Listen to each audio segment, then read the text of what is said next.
professeur, un vrai info, un vrai. À quoi tient cette rencontre improbable?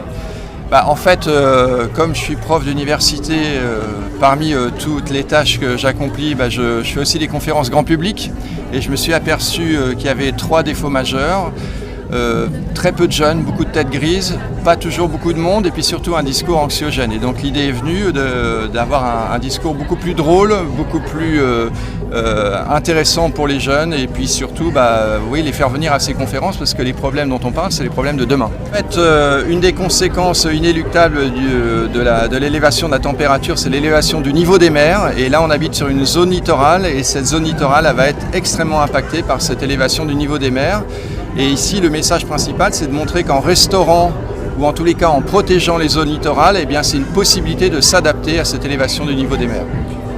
Il a été prouvé scientifiquement que lorsque quelqu'un est face à une anxiété, psychologiquement, il y a un blocage. Un petit peu comme les campagnes de pub sur la sécurité routière, ils se sont rendus compte que les campagnes qui étaient plus en valorisation des bons comportements routiers marchaient mieux que quand on montrait des crashs, des images horribles.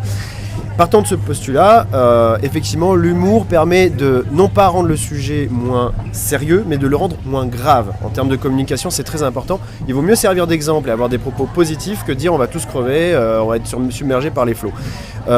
C'est pour ça que je suis très content d'avoir Eric à mes côtés, parce que non seulement c'est un scientifique extrêmement reconnu dans son domaine, mais en plus il a, on le voit, hein, il a cette dose de fun qui m'ouvre à moi aussi une certaine forme de créativité et qui me permet de m'éclater sur scène. J'ai bossé avec beaucoup de scientifiques, tous ne sont pas aussi ouverts sur le message positif et sur l'aspect ludique. C'est vraiment, je fais exactement comme pour une publication internationale, c'est-à-dire que toutes les affirmations correspondent à une citation dans une référence, dans un article, et je prends que les articles les plus renommés, donc il n'y a aucun doute là-dessus. Alors ça se voit pas évidemment, hein, quand je suis sur scène, je vais pas dire